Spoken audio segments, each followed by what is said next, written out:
What really happens when you put your best friend above your marriage? How did my husband go from quietly asking me to set boundaries to handing me divorce papers in front of my parents? I never thought refusing to cut off my best friend would end with me being served legal documents at my own birthday dinner. Before we dive deeper into the story, I have one small request. Please subscribe, drop a like, comment, and hit that hype button to boost this channel so more people can discover these incredible stories. The morning light filtered through our apartment windows as I sat at the kitchen table, scrolling through my phone, while 6-year-old Ella ate her cereal. Daniel stood at the counter, methodically preparing his coffee with the same precision he brought to everything as an accountant. The silence between us had become our new normal. Micah texted, I said casually, not looking up from my screen. He's having a rough day at work. His boss is being unreasonable again. Daniel's jaw tightened almost imperceptibly. It's 7:30 in the morning, Isolde. So, friends check in on each other. I kept my tone light, but I could feel the familiar tension building. He knows I'm an early riser. Daddy, why don't you like Uncle Micah? Ella piped up, her spoon hovering over her bowl. He's funny and he brings me candy. Daniel's expression softened as he looked at our daughter. It's complicated, sweetheart. Finish your breakfast. I stood up, phone still in hand. Daniel, can we talk in the bedroom for a minute? He followed me down the hallway, closing the door behind us. I turned to face him, crossing my arms defensively before he even spoke. This has to stop, he said quietly. The constant texting, the late-night phone calls, the way you drop everything when he needs something. It's not normal, Isolde. Not normal? I laughed, but there was no humor in it. Having a close friend is not normal. Daniel, you're being ridiculous. Micah and I have been friends since college. He was there for me through everything. My dad's death, my career struggles, everything. I'm not going to abandon him because you're feeling insecure. Insecure? Daniel's voice remained calm, but I could see the hurt in his eyes. Is that really what you think this is about? Isolde, the man calls you at 11 p.m. to talk about his feelings. He texts you good morning before your husband does. He knows details about our marriage that I've never told him. Because I trust him. God, Daniel, when did you become so controlling? Micah is my best friend. He's like family to us. Ella adores him, and he's never done anything to hurt our marriage. Daniel ran his hands through his hair, a gesture I recognized as his attempt to stay calm. He undermines me, Isolde. Every time we have a disagreement, you run to him. Every time I try to set a boundary, you tell him about it and he validates your anger toward me. Maybe because he actually listens to me without trying to control who I can and can't talk to. I'm not trying to control you. I'm trying to save our marriage. The words hung in the air between us. I felt a familiar surge of righteousness, the same feeling I got whenever Daniel questioned my friendship with Micah. How dare he make me choose? How dare he try to isolate me from someone who truly understood me? Our marriage doesn't need saving from Micah, I said firmly. It needs saving from your jealousy and paranoia. Daniel stared at me for a long moment, and something shifted in his expression. It wasn't anger or hurt anymore. It was something colder, more resigned. Okay, he said finally. I hear you. That afternoon, while Ella was at school and Daniel was at work, my mother called. Miriam Holt had always been my biggest supporter, and I found myself venting to her about the morning's argument. Honestly, Mum, I don't know what's gotten into him. He's acting like Micah is some kind of threat. Oh, honey, my mother's voice was sympathetic. Men can be so territorial. Daniel's probably just feeling a little left out. But trying to control who you're friends with. That's not healthy, Isolde. You have every right to maintain your friendships. That's exactly what I told him. Micah has been nothing but supportive of our marriage. He even helped Daniel get that client referral last year. Some men just can't handle their wives having close male friends. It's their own insecurity talking. Don't let him isolate you, sweetheart. That's how controlling relationships start. Meanwhile, across town, Daniel was having a very different conversation with his mother, Carol. At 60, Carol Avery was sharp as a tack and had never been one to mince words. "Son, I've been watching this situation for months now, and I have to say something." Daniel looked up from the financial reports he'd been reviewing during his lunch break. He'd stopped by his mother's house to drop off some documents she needed for her taxes. "It's about Isolde and that Micah character, isn't it?" Carol nodded grimly. "At Ella's school play last month, he was sitting with your family while you were parking the car. The other parents asked me who he was. I didn't know what to say." "What did you tell them?" "That he was a family friend. But Daniel, the way Isolde looked at him, the way she laughed at everything he said, that's not how a married woman should act with another man." Daniel felt a familiar knot in his stomach. "She says I'm being paranoid." "You're not paranoid. You're being observant. And son, I raised you to trust your instincts. If something feels wrong, it probably is." That evening, after Ella was asleep, I was curled up on the couch texting with Micah about his terrible day when Daniel sat down beside me. I could feel him trying to read over my shoulder, so I angled my phone away. "Really?" he said quietly. "What? You're hiding your phone from me now?" I sighed dramatically. "I'm not hiding anything. I'm just having a private conversation with my friend. You know, the same way you have private conversations with your friends. I don't have friends who text me at all hours of the day and night. Maybe that's your problem, not mine." Daniel stood up slowly. "I'm going to bed." After he left the room, I looked down at my phone. Micah had sent a heart emoji in response to something I'd said about Daniel not understanding our friendship. I sent one back, then deleted both messages, just in case Daniel did try to look at my phone later, but I didn't notice that Daniel had quietly pulled up our phone bill on his laptop before going to bed. And I definitely didn't see him taking screenshots of the call logs showing dozens of calls and texts between Micah and me, some lasting well past midnight. As I finally headed to bed an hour later, I felt justified in my stance. Daniel was being unreasonable, and I wasn't going to let his insecurity ruin a friendship that meant everything to me. Micah understood me in ways Daniel never could. He listened without judgment, supported my dreams, and never tried to change me. What I didn't realize was that Daniel had stopped trying to change me. He was now documenting everything instead. 2 weeks later, I was having lunch with Micah at our usual spot, a cozy cafe downtown, where we'd been meeting for months. The afternoon sun streamed through the windows as we sat across from each other, my hand resting on the table near his. "I just don't understand why Daniel can't see that you're important to me," I was saying, leaning forward as Micah listened intently. "It's like he wants me to have no one but him in my life." Micah reached across and covered my hand with his. "Isolde, you deserve someone who supports all aspects of your life, including your friendships. The fact that he's trying to come between us says more about his character than yours." I felt that familiar flutter in my stomach when he touched me. It was innocent, I told myself. Just comfort between friends. "Sometimes I wonder what my life would have been like if we'd stayed together after college," I said softly, immediately regretting the words as soon as they left my mouth. Micah's thumb traced across my knuckles. "We were young then. We didn't know what we wanted. And now I know exactly what I want." The intensity in his eyes made my heart race. This was dangerous territory, but I couldn't seem to pull my hand away. We sat there for a moment, the air between us charged with something I didn't want to name. "Isolde." I spun around to find Daniel standing beside our table, his face carefully neutral. My hand flew back to my lap as if I'd been burned. "Daniel, what are you doing here?"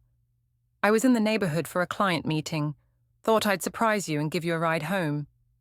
His eyes moved between Micah and me, taking in the intimate seating arrangement, the way we'd been leaning toward each other. Micah stood up smoothly, extending his hand. "Good to see you, Daniel. I was just telling Isolde about the new project at work." Daniel shook his hand briefly. "I'm sure you were." The drive home was silent except for the radio playing softly in the background. I stared out the window. my mind racing. Had Daniel seen us holding hands? Had he heard what I said about wondering what life would have been like if Micah and I had stayed together? "So," Daniel said finally as we pulled into our apartment complex, "how long have you two been having lunch dates at that cafe?" "They're not dates," I snapped. "We're friends having lunch. Is that illegal now?" "How long, Isolde?" "I don't know. A few months. What does it matter?" Daniel parked the car but didn't turn off the engine. "A few months, and you never mentioned it." "Because I knew you'd react exactly like this. You're being completely unreasonable, Daniel. Micah and I are friends. We've always been friends. Just because you saw us sitting together doesn't mean anything inappropriate is happening." "I saw you holding hands." My heart skipped a beat, but I forced my voice to remain steady. "He was comforting me because I was upset about how you've been treating me lately. That's what friends do, they support each other." "Right." Daniel's voice was flat. "And what you said about wondering what your life would have been like if you'd stayed together with him, was that also just friendly comfort?" My stomach dropped. He had heard. "Daniel, that was just... we were just talking about old times. It didn't mean anything." "Didn't it?" I turned to face him fully. "No, it didn't. And the fact that you're making such a big deal out of innocent conversation proves exactly what I've been saying. You don't trust me. You're looking for problems that don't exist." Daniel finally turned off the car. "I'm going to pick up Ella from school. We'll talk about this later." That evening, after Ella was in bed, Daniel's sister Sophie called. At 29, Sophie had never been one to stay out of family business, especially when she thought someone was being wronged. "Isolde, I need to talk to you," she said without preamble when I answered the phone. "Hi to you too, Sophie. Daniel told me what happened today." I felt my defenses rising immediately. "Did he? And what exactly did he tell you?" "That he found you having a romantic lunch with your ex-boyfriend." "It wasn't romantic. God, why does everyone keep saying that? Micah and I are friends. We were having lunch and talking. That's it." "Isolde, I've seen the way you act around Micah, at family gatherings, at Ella's birthday party, at Mum's house. You light up around him in a way that you don't around your own husband." "That's ridiculous." "Is it? When was the last time you held Daniel's hand the way you hold Micah's? When was the last time you looked at Daniel the way you look at Micah?" I was quiet for a moment, trying to formulate a response that didn't sound defensive. "Sophie, you don't understand the situation." "Then explain it to me. Explain how having secret lunch dates with your ex-boyfriend and telling him you wonder what life would have been like if you'd stayed together is appropriate behavior for a married woman." "They weren't secret. I just didn't mention them because I knew everyone would overreact, which is exactly what's happening." "Isolde, listen to yourself. You're having an emotional affair, and you're too caught up in it to see what you're doing to your marriage." "I am not having an affair." The words came out louder than I intended. "Micah and I are friends. We talk. We support each other. We care about each other. That's not an affair. That's friendship." "And Daniel? How does he fit into this friendship?" "Daniel is my husband, and he should trust me enough to know that I would never do anything to hurt our marriage." "But you are hurting your marriage, Isolde. You're prioritizing another man's feelings over your husband's. You're sharing intimate moments with someone else.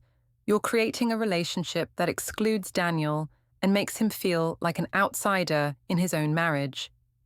I hung up on her. Later that night, while Daniel was in the shower, I texted Micah. "Had a terrible day. Daniel saw us at lunch and now everyone thinks we're having an affair. I'm so tired of defending our friendship." His response came immediately. "I'm sorry you're going through this. You don't deserve to be treated like you're doing something wrong just for having a friend who cares about you." Then, "Want to talk? I can call you." I looked toward the bathroom door, hearing the water still running. "Can't talk now, but thank you for understanding. You're the only one who gets it." "I get you, Isolde. Always have." I deleted the conversation thread, then restored it, then deleted it again. Something about those messages felt too intimate to leave on my phone, but I also couldn't bear to lose them completely. What I didn't know was that Daniel had already seen them. While I was on the phone with Sophie, he'd quietly used my laptop to check our phone carrier's website. Every text, every call, every deleted message was logged there with timestamps and duration. He'd been taking screenshots for weeks.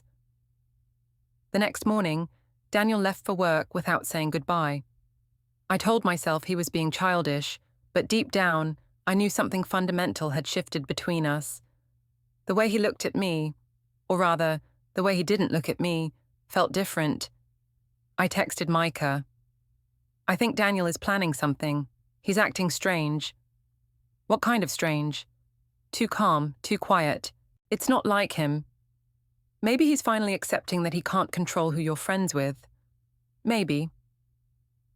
But even as I typed the words, I had a sinking feeling that Daniel wasn't accepting anything. He was planning something, and I was too caught up in my righteous indignation to see what was coming. The confrontation came to a head the following Sunday at Daniel's mother's house. Carol had invited the whole family for dinner, which should have been a pleasant evening, but instead became the setting for our most explosive fight yet. We were all gathered in Carol's living room after dinner. Me, Daniel, Ella, Carol, Sophie, my mother Miriam, and even Tom Bennett, Micah's older brother, who happened to be in town. The conversation had been strained all evening, with undercurrents of tension that Ella seemed to pick up on, even if she didn't understand them. "Mummy, why is everyone being weird?" Ella whispered to me as she curled up beside me on the couch. "They're not being weird, sweetheart. Sometimes adults just have complicated feelings." That's when Sophie decided to address the elephant in the room. "Isolde, I think we need to talk about the situation with Micah." The room went silent. I felt every eye turn toward me, and my defensive instincts kicked in immediately. "What situation? There is no situation." "Come on," Sophie continued. "We're all family here. We all care about you and Daniel and Ella. But this thing with Micah is affecting everyone."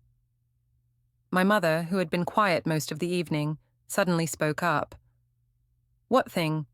Isolde has a close friend who supports her. Since when is that a crime?" Carol set down her coffee cup with a sharp clink. "Since that friend started acting like he's more important than her husband." "That's not what's happening here," Miriam shot back. "Daniel is being controlling and trying to isolate Isolde from her support system. I've seen this pattern before."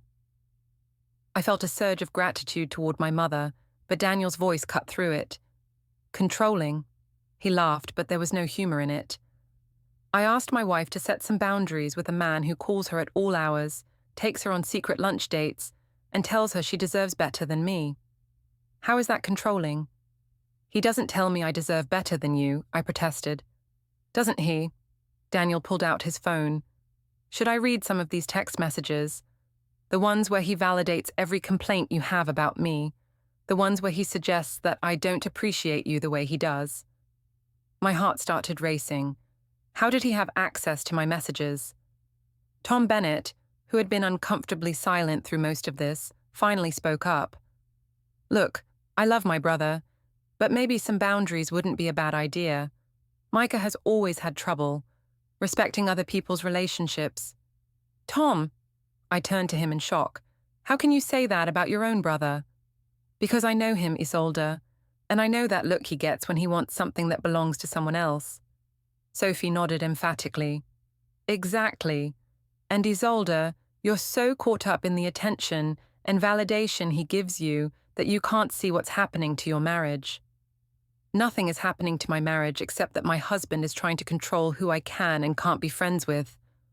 "Isolde," Carol's voice was stern, "I've watched you with that man. At Ella's school play, at the birthday party, at the grocery store last week. You act like a woman who's in love, and it's not with your husband." The accusation hit me like a slap. "How dare you? I love Daniel. I've never been unfaithful to him, not once." "Physical faithfulness isn't the only kind that matters," Daniel said quietly. "What's that supposed to mean?" "It means you share things with Micah that you don't share with me. It means you prioritize his feelings over mine.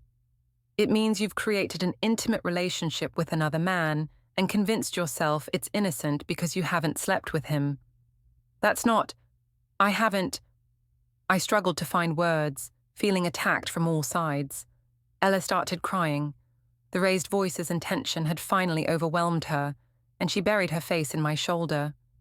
Look what you've done. I stood up, holding my daughter. You've upset Ella with all this ridiculous drama. We've upset her. Sophie's voice was incredulous. Isolde, you're the one who brought another man into your marriage and refuses to see the problem. I need some air, I announced, heading for the front door with Ella still in my arms. Daniel followed me outside. Isolde, wait. I turned around, my anger boiling over. No, Daniel, I'm done. I'm done with your jealousy. I'm done with your family attacking me. And I'm done with you trying to make me choose between you and my friend. Is that what you think this is? Me making you choose? Isn't it? Daniel looked at me for a long moment, then at Ella, who was still sniffling against my shoulder. Something in his expression changed, became almost resigned. No, Isolde, I'm not making you choose. You already have. He walked back into the house, leaving me standing on the front porch with our daughter. Through the window, I could see him talking quietly with his mother and sister. My own mother came out a few minutes later. Honey, are you okay? Mom, they're all ganging up on me. They're trying to make me feel guilty for having a friend. I know, sweetheart, but maybe you should consider whether this friendship is worth all this conflict. I stared at her in shock. You too? I'm not saying Daniel is right, but Isolde, I've never seen you this defensive about anything.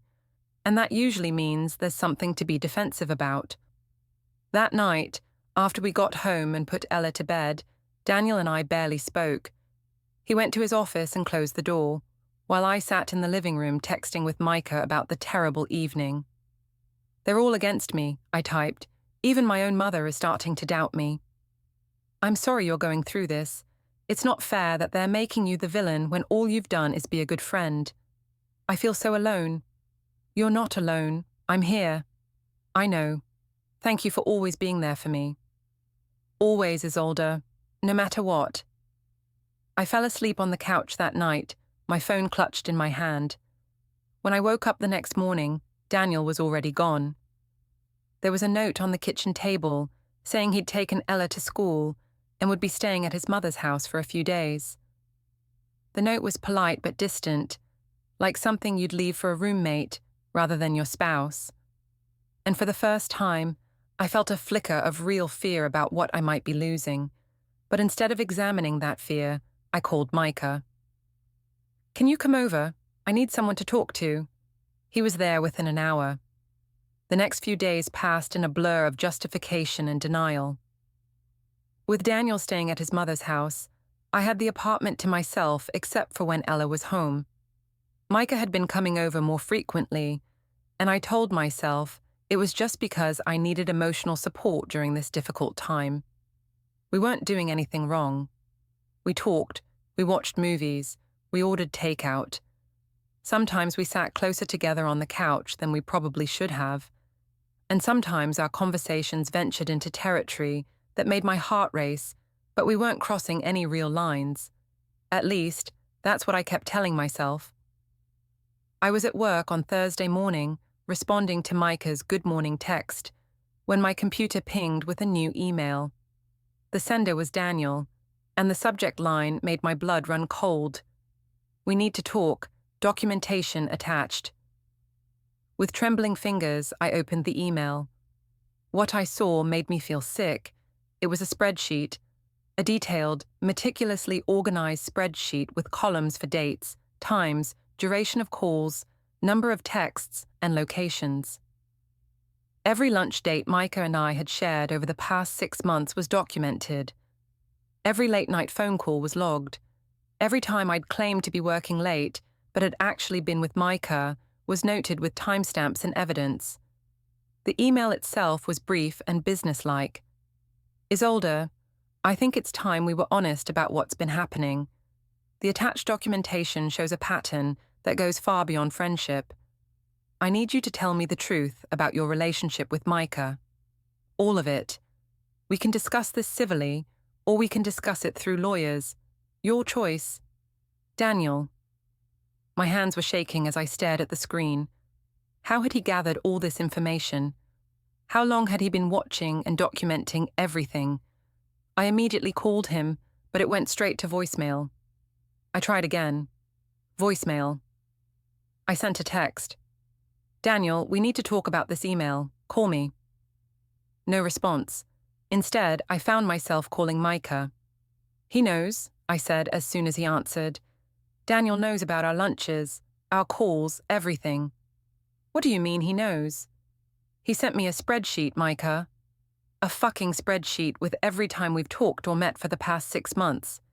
He's been tracking everything. There was silence on the other end of the line. Micah? I'm here, How did he get all that information? I don't know, but he has it. Phone records, credit card statements, everything. He even knows about the time I called in sick to work to help you move apartments. Shit. What am I going to do? He's talking about lawyers, Micah. What if he tries to take Ella away from me? He can't do that.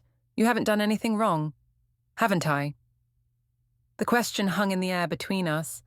For the first time since this whole situation started, I was forced to really look at what I'd been doing. The secret meetings, the emotional intimacy, the way I'd been prioritizing Micah's needs over my husband's feelings. Isolde, you're a good person who cares about her friends. Don't let Daniel make you feel guilty for that. But I was starting to feel guilty. Looking at Daniel's spreadsheet, seeing our relationship laid out in black and white, I couldn't deny that it looked bad. Really bad. That evening, I tried calling Daniel again. This time he answered. Have you thought about what I asked you? Daniel, can we please talk in person? This is too important for phone calls. I don't think that's a good idea right now. Please, I'm still your wife. We owe it to our marriage to have this conversation face to face. There was a long pause. Fine. Tomorrow night after Ella goes to bed, I'll come to the apartment. The next evening, I paced the apartment nervously while waiting for Daniel to arrive. I'd spent hours crafting what I was going to say, how I was going to explain everything, in a way that didn't make me sound like the villain. When he finally knocked on the door, I was struck by how different he looked. There were dark circles under his eyes and he'd lost weight, but there was also something else, a kind of steely determination I'd never seen before. Thank you for coming, I said as I let him in. He sat down at the kitchen table and pulled out a folder. Let's get this over with. Daniel, I want you to know that I never meant for any of this to hurt you. But it did hurt me, Isolde. It's been hurting me for months. I sat down across from him, trying to meet his eyes. I know you think something inappropriate has been going on between Micah and me, but I swear to you we've never crossed any physical lines. Physical lines. He repeated the word slowly. What about emotional lines? I didn't answer immediately, and my silence was apparently answer enough. Daniel opened his folder and spread out several printed pages. These are text messages between you and Micah from the past 3 months. Would you like me to read some of them out loud? My heart sank as I saw my own words printed in black and white. Messages I'd thought were private, conversations that seemed innocent at the time but looked damning when compiled together. Daniel, Here's one from last Tuesday. I wish I could talk to you all day. You understand me in ways no one else does. And his response, you deserve someone who appreciates how amazing you are. I felt heat rise in my cheeks. Or how about this one from 3 weeks ago? Sometimes I wonder what would have happened if we'd tried harder to make it work in college. His response, maybe we still could. Daniel, stop. And my personal favorite from last month, I dreamed about you last night. Is that terrible? His response, only terrible that it was just a dream. I buried my face in my hands. Seeing those messages now, hearing them read in Daniel's calm, hurt voice, I couldn't deny what they really were. You want to know what the worst part is? Daniel continued. It's not even the messages themselves. It's that you've been lying to me about them. Every time I asked if something was going on, you made me feel like I was crazy for being concerned. I wasn't lying, you were having an emotional affair, Isolde. You were sharing intimate thoughts and feelings with another man, telling him things you weren't telling me, seeking comfort and validation from him instead of from your husband. The words hit me like physical blows. It wasn't like that. Then what was it like? Explain it to me. I struggled to find words that would make him understand. Micah and I have history. We understand each other. When things got difficult between us, he was there to listen. And instead of working on our problems together, you ran to him. I tried to talk to you, but every time I brought up something that was bothering me, you got defensive or tried to fix it instead of just listening. So you went to your ex-boyfriend instead. He's not my ex-boyfriend, he's my friend. Daniel laughed bitterly. Isolde, listen to yourself. You're still defending him. Even now, with all the evidence laid out in front of you, you're still choosing him over me. I'm not choosing anyone over anyone. Aren't you? Daniel stood up and started gathering his papers. Because from where I'm sitting, you made your choice months ago. What's that supposed to mean? It means I'm done, Isolde. I'm done begging for your attention. I'm done competing with another man for my wife's affection. I'm done pretending that what you're doing is okay. A cold fear settled in my stomach. What are you saying? I'm saying I've already filed for separation. My lawyer will be in touch. The words hit me like a freight train. Daniel, no, please, we can work through this. Can we? Are you willing to cut off all contact with Micah? The question hung in the air between us. I opened my mouth to say yes, of course, but the words wouldn't come. The thought of losing Micah, of never talking to him again, felt impossible. Daniel saw my hesitation and nodded grimly. That's what I thought. Daniel, please, don't do this. Think about Ella. I am thinking about Ella. I'm thinking about what kind of example we're setting for her. I'm thinking about what kind of home environment this is becoming. He headed for the door, then turned back. For what it's worth, Isolde, I did love you. I loved you enough to fight for our marriage, even when you wouldn't. But I can't love you enough for both of us. After he left, I sat at the kitchen table staring at the printed messages. For the first time, I really looked at what I'd been doing. The secret meetings, the intimate conversations, the way I'd been emotionally investing in another man while my marriage crumbled around me. I picked up my phone and started to call Micah, then stopped. Maybe Daniel was right. Maybe I had been choosing Micah over my marriage without even realizing it. But even as that thought crossed my mind, I found myself texting him. Daniel found everything. He's filing for separation. I need to see you. His response came immediately. I'm on my way. And despite everything, despite the evidence, despite Daniel's pain, despite the destruction of my marriage, I felt relieved that Micah would be there for me. Even then, I still didn't understand that this was exactly the problem. 2 weeks later, it was my 32nd birthday.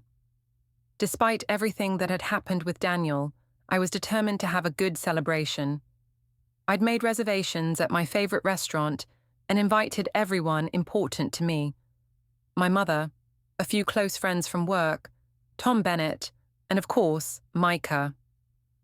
Daniel had been staying at his mother's house, and our interactions had been limited to brief exchanges when he picked up or dropped off Ella. He'd been polite but distant, and I kept telling myself that once he had time to cool down, we could work things out. I'd chosen a dress that I knew looked good on me, a deep blue number that Micah had complimented before, and spent extra time on my hair and makeup. If Daniel was going to be stubborn about our marriage, at least I could enjoy my birthday with people who actually cared about me. The restaurant was perfect, with soft lighting and a corner table that could accommodate our group. I arrived early with Micah, who had insisted on helping me set everything up. You look beautiful tonight, he said as we waited for the others to arrive. Daniel's an idiot if he can't see what he's losing. I felt that familiar flutter in my stomach. Thank you, I needed to hear that. My mother arrived first, followed by my work friends. Tom Bennett came in looking uncomfortable. He'd clearly been reluctant to attend given the circumstances, but I'd convinced him that this was just a birthday dinner, nothing more. We ordered drinks and appetizers, and I started to relax. This was what I needed, to be surrounded by people who supported me, who didn't judge me for having a close friendship with Micah. "So where's Daniel?" asked my coworker Sarah. "I thought he'd be here for your birthday." We're going through a rough patch right now," I said, taking a sip of my wine. "But I'm not going to let that ruin my celebration." Micah reached over and squeezed my hand. "You deserve to be celebrated, Isolde. Don't let anyone make you feel otherwise." I was laughing at something he'd said when I noticed a commotion near the restaurant entrance. Daniel had walked in, but he wasn't alone. There was a woman with him, professional-looking, carrying a briefcase, and a man in a suit who looked official. My laughter died in my throat as they approached our table. "Isolde," Daniel said, his voice carefully neutral, "I'm sorry to interrupt your dinner." Everyone at the table had gone quiet, sensing the tension. Micah's hand tightened on mine. "Daniel, what are you doing here?" I asked, my voice higher than usual. "I tried to do this privately, but you haven't been responding to my lawyer's calls." "Your lawyer?" I looked at the professional woman, who was now pulling papers out of her briefcase. "Isolde Avery?" The man in the suit stepped forward. "I'm a process server. I need to serve you with these documents." The restaurant seemed to go silent around us. I could feel other diners turning to stare as the man held out a thick envelope. "What documents?" I asked, though part of me already knew. "Divorce papers," Daniel said quietly, "and a petition for primary custody of Ella." The words hit me like a physical blow. I stared at the envelope in the process server's hand, unable to move. "You can't be serious," I whispered. "I'm completely serious." My mother stood up abruptly. "Daniel, this is inappropriate. It's her birthday, for God's sake." "I know what day it is, Miriam, but Isolde has been avoiding the legal process, and this needed to be done." I finally took the envelope with shaking hands. "Primary custody? Daniel, you can't take Ella away from me." "I can and I will if I have to. Look around you, Isolde. Look at who you chose to celebrate your birthday with." I followed his gaze to Micah, who was still holding my other hand, then to the rest of the table. To an outside observer, it probably looked like I was celebrating with my boyfriend rather than dealing with my marriage crisis. "This isn't what it looks like," I said desperately. "Isn't it?" Daniel's lawyer spoke for the first time. "Mrs. Avery, my client has extensive documentation of your relationship with Mr. Bennett. Phone records, financial records showing money spent on him, witness statements from family members." "Witness statements?" "Your daughter drew a picture at school," Daniel said quietly. "It was supposed to be of our family, but she drew you, her, and Micah. When her teacher asked where Daddy was, she said Daddy doesn't live with us anymore because Mommy likes Uncle Micah better." The words felt like a knife to my heart. I looked around the table desperately, seeking support, but even my own mother looked shaken. "Daniel, please." I stood up, the envelope clutched in my hands. "Can we talk about this privately?" "We're past private conversations, Isolde. You made your choice very clear." "What choice? I haven't done anything wrong." "You're holding hands with another man at your birthday dinner while your husband serves you divorce papers, and you still don't think you've done anything wrong." I looked down at my hand, still intertwined with Micah's, and jerked it away as if I'd been burned. We're just friends." "Friends don't act the way you two act," Daniel said. "Friends don't prioritize each other over their spouses. Friends don't have secret relationships that destroy marriages." Tom Bennett, who had been silent through this entire exchange, suddenly spoke up. "Isolde, maybe you should listen to what he's saying." I turned to him in shock. "Tom, I love my brother, but I've watched the situation unfold and Daniel isn't wrong. You and Micah have crossed lines that shouldn't be crossed." "Not you too," I whispered. "I'm sorry, but someone needs to say it. You're a married woman, and you've been acting like you're not." The fight went out of me all at once. I sank back into my chair, staring at the legal documents in my hands. Around me, my birthday celebration had turned into a public humiliation. "The papers explain everything," Daniel's lawyer said. "You have 30 days to respond. I'd recommend getting legal representation." As they turned to leave, Daniel paused and looked back at me one more time. "For what it's worth, Isolde, I really did try to save our marriage. But I can't compete with a fantasy." After they left, the table sat in stunned silence. My work friends were clearly uncomfortable and began making excuses to leave. My mother sat beside me, patting my shoulder awkwardly. "Honey, maybe we should go home," she said softly. But I couldn't move. I sat there staring at the divorce papers, finally understanding that Daniel wasn't bluffing. He wasn't trying to scare me into compliance. He was done with our marriage, and he had the legal ammunition to take Ella away from me. "Isolde," Micah's voice was gentle. "We'll figure this out. You don't need him." I looked up at him, this man who had been so supportive, so understanding, so available, and for the first time I saw him clearly. I saw how his presence in my life had slowly eroded my marriage. I saw how his validation had replaced my husband's. I saw how choosing him over and over again had led me to this moment. "Actually," I said quietly, "maybe I do need him. Maybe I needed him all along, and I was too stupid to see it." But it was too late for that realization. The damage was done, the papers were served, and my marriage was over. All because I had refused to set boundaries with a friend who had never really been just a friend at all. 3 months later, I sat in another beige office and signed my name on the last page. Primary custody to Daniel. Every other weekend and Wednesday dinners for me. The house, the dog, the 529 plan, his. Me, a one-bedroom apartment, and the knowledge that my 6-year-old once told her counselor she wished Uncle Micah was her daddy because then everyone would be happy. Micah moved to Denver 6 weeks after the papers were final. Our last text exchange. Me. I lost everything. Micah. I'm really sorry, Iz. This got heavier than either of us expected. Take care of yourself. Take care of yourself. That was it. No fight. No, leave him and come here. Just a soft landing into silence. Daniel remarried last spring. His new wife, Sarah, braids Ella's hair the way I used to and never rolls her eyes when Ella asks if Mommy can come to the father-daughter dance. She can't. It's not my weekend. I see them sometimes at school pickup. Daniel's hand rests on Sarah's back the way it used to rest on mine, like it belongs there, like it never has to check if it's still welcome. I kept waiting for the moment I'd feel relieved, free. It never came. Instead, I have Wednesday nights when Ella falls asleep on my couch at 8:15 because she's not used to staying up late anymore. And I carry her to the spare room that still smells faintly like new paint because I haven't figured out how to make it feel like home. I have every other Saturday when we color and watch movies, and she asks carefully, "Are you sad, Mummy?"